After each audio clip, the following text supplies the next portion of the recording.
This is a 2015 map. It's quite an involved map, and it's going to take a little bit of interpretation first before we can start to draw the cross section. As usual, there are a series of folds, a nonconformity, 2 faults and an intrusion.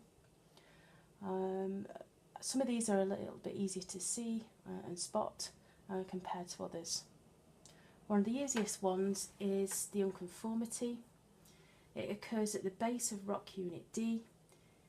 It is unconformable, or it cuts across the folded layers at the bottom. Rock unit D is directly above it, and rock unit A is younger than rock unit D. So we have an unconformity here, all the way across the map. If we look further north, we can see that the unconformity is younger than F2 because it cuts across it. Now, what we can see within this area is that we've got a dike that is cutting across the unconformity. I know it's a dike because it's discordant with the layers D and A. It's also sheet-like morphology. What else we can tell is the dip of the dike isn't vertical compared to what's been on previous maps. Clues that give this away are that it is conformable, or it follows rock unit B, which is below the unconformity, but it's discordant to the beds which are above the unconformity. So how can we put this bit of information together? Well, we know that the dike is the youngest feature on the map. It cuts across the folds, the faults, the unconformity, and the layers above the unconformity. So that would suggest that it is younger than also rock unit B. So if it's conformable with rock unit B but discordant to rock layers D and A, it would suggest that it is dipping 70 degrees towards X. And in fact, a previous question in the exam paper shows us a cross section of that, a little field sketch of that relationship between them. Besides this, there are a series of folds. So let's put some APTs in. One that we can see straight away is this white layer here, which is rock unit E, isn't repeated, but rock unit B on either side is, and so is rock unit H. So we also have an APT in the white layer, which is rock unit E, and the beds are dipping in opposite directions with unequal dip as well. So our APT is there, and it continues across F2 on this side. Because we're at diverging dip, we've got an antiform. Okay, there are other folds there as well. We can see that rock unit H isn't repeated, but B is on either side, and so is rock unit E. Dips are converging together, therefore we have another axis within this layer here, and because it's converging dip, we've got a synform, and it continues north of this fault as well. So we can put the fold in there. Last one, we've got 2 converging dips. This layer is not repeated, but these 2 on either side, so is the white, suggesting we've got a fold axis in here. It continues north of the fault as well. And there's one over here as well. We can tell that because this layer is repeated, this one's not. So we'll have an antiform in here as well. Same will be up here as well. We'll have an antiform within that area. Other things to note is that over here we've got a curvy outcrop pattern for F1, which suggests that we've got a fault that's dipping, and and the rocks which are above the F1, or these here, they're striking in a different direction. They're striking east-west compared to the north-south elsewhere on the map. This layer also has foliation, suggesting these rocks over here are metamorphic rocks.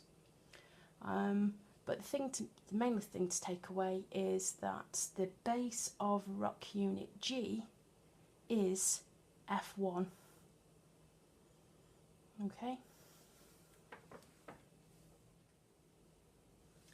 Right, I've transferred most of the information that I need immediately onto my scrap bit of paper. You'll notice that certain things I haven't added yet, and I'm going to need them later when I do the cross section. By that I mean the layers which are underneath the unconformity I haven't added. I'll do so when I get to that part of the cross section. And this area over here, we just got G at the surface, but the examiners have told us that we've got a borehole, so we're going to have to use the information from the borehole to plot in the boundaries for the base of G, which is equivalent to F1, H and B onto our cross section. I also note for this area I'm expecting to have a fold in this part of the map that I haven't included here. So what's the first thing that I need to draw in? Well, the youngest feature on the map is rock unit C, which is the dike. As I told you earlier on, though it's a dike, the dike isn't vertical, it's tilted 70 degrees towards X or towards the west. So I must put that one in first before I do anything else. After that, I know that the layers D and A are younger because they cut across the folded layers as well as F2. So I'm going to put the unconformity in and rock units D and A. After that, I can tell from over this side of the map that F1 should go in next because that's the youngest feature. It cuts across F2 here. F2 is younger than the folds because it cuts and displaces the folded layers. So the only place I can get information about F1 is over from the borehole itself. So I'm going to put F1 in first, and I'm going to use the borehole data for that. Then I'm going to do F2, and then I'm going to do the folded layers. Okay, we've made a decision which we're going to draw the cross section. We've been given a little bit of hints on the cross section by the examiners. So let's get going. First layer I'm going to put in is rock layer C, which is the dike. Remember, we made a decision it's 70 degrees towards X because it's conformable with the layers below the unconformity, but discordant or cuts across the layers above it. So we can put that one in first. We know it's the youngest layer that we've got on the cross section, therefore it's going to go above the surface. It's going to get stopped by, well, nothing at all. So 70 degrees towards X.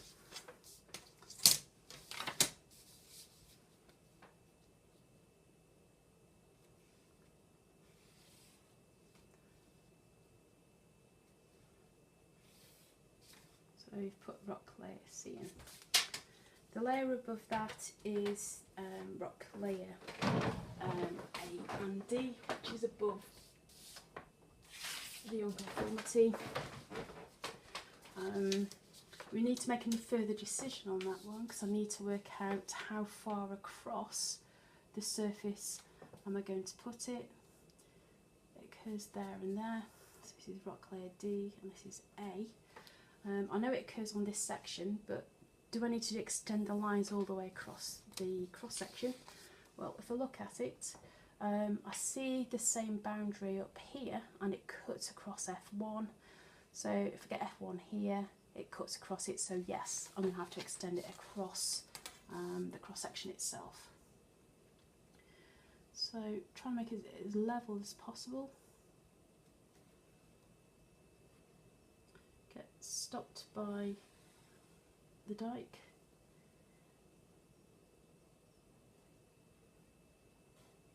So make sure that I reflect that in my drawing. So we've put layers A and D in. Now, next layers that I've got to do is the F1. Now it's a little bit more tricky, a little bit more thought is required. F1 occurs here on the map. It stops layers G and layers F on this part of the map. So effectively F1 is the base of rock unit G. So we know where it occurs at the surface. So I know F1 occurs here. Which way does it tilt? How much is it tilted by? Well, I've got to use the borehole. It tells me that the base of G, i.e. F1, occurs 100 metres below the surface. So what I can do is put the measurements along the borehole. Now, if I look at the cross section and measure it, 1 centimetre is equivalent to 100 metres. So if I measure a centimetre down, I can accurately put in where F1 will occur. So let's draw that one in now. I know it gets stopped by the unconformity, so I take it past the borehole. Okay, borehole just tells you what depth it's at that particular position. So I've put in layers, the boundary F1. F2 is next. I know where it occurs at the surface. What tilt does it have? Well, I need to go back to the map to double check. It occurs there. Well, straight line on the map, so it tells me it's vertical. I can also tell that it gets stopped by F1. So if I do manage to hit it, I know I've got to stop at F1 on my cross section. So there is F2. Now, looking at the map, I've got to make a decision. Do I do this side to the right of F2 or do I do the left? Now, for me, to the right of F2 to the east of F2 is more straightforward to do. This side involves a borehole, so maybe I need to do that a little bit later and put a bit more thought to it. So on this section, I'm expecting a synform. So let's start this one off. One limb is dipping 30 degrees towards Y. So this is layer E, B and H. This limb is dipping 30 degrees towards Y. So let's put those on. Now I've got to remember it is part of the synform, so I need to make sure that I don't extend it too far below the meeting point when it comes back up again. So what I'm going to do is extend it a couple of centimetres and then I'll finish it off when I know what the other limb is, where it starts and where it finishes. Same likewise with this boundary, 30 degrees.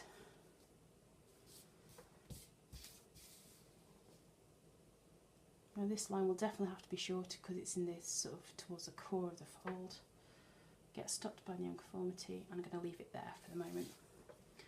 Okay, so the other limb, where is it? Well, I haven't marked anything on here because the base of it is underneath the unconformity. So let's go back to the map. I've extended these lines up to where it would be underneath the unconformity.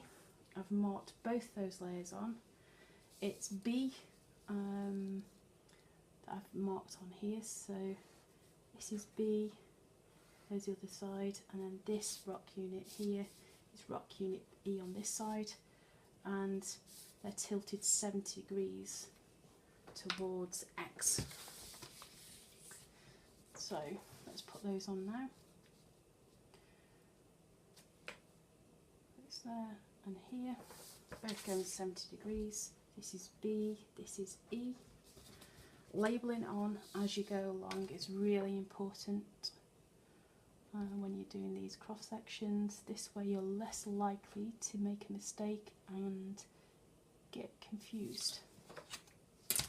So I'm drawing in the BE boundary first.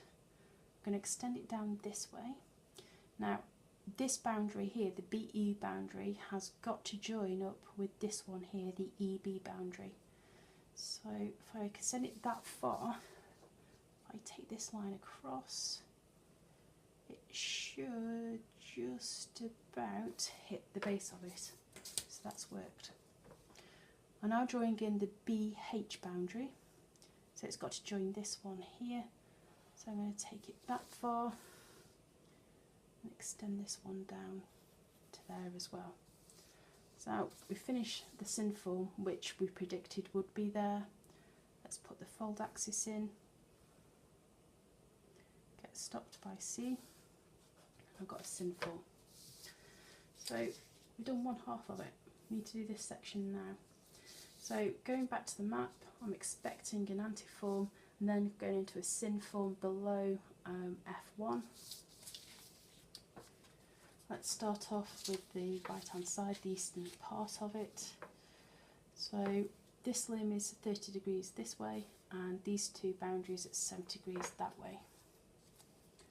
So let's make it as accurate as possible. So there's B, there's E, there's the one here. So this is B, E, B, going into H. So this boundary is 30 degrees towards X.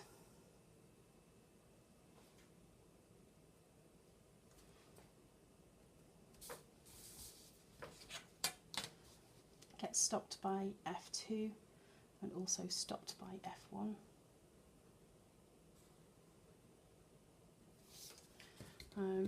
The EB boundary here is at 70 degrees because across the other side of the fold axis. Now this boundary should meet up with that line because that line represents the base of B. Now I'm slightly out in terms of positions, but it's not too bad. This one is also going 70 degrees this way.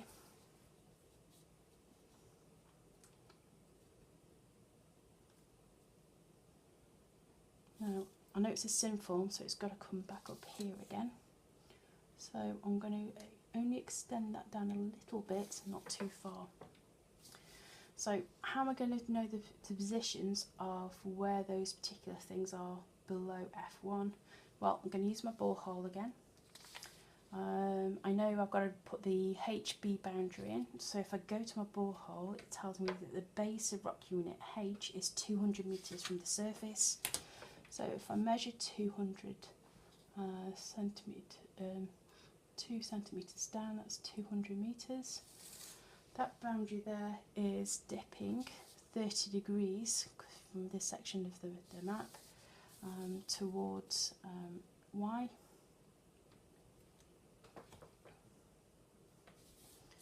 So I can join these particular layers up, get stopped by F1, and it's going to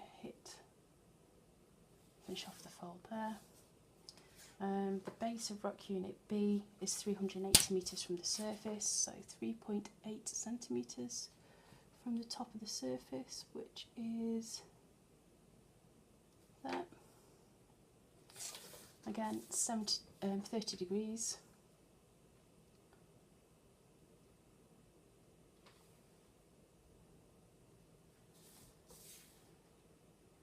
Extend that down. I've extended my previous one, that's a little fraction too far, but I'll deal with it. So this is B here, it's E underneath. I can put my fold axis in. I've got a sin form. If I do this line across here, I can put it in for this part of the antiform. similar angle. I can put the BH boundary in, because if I measure across here, that's just 1.6 centimetres.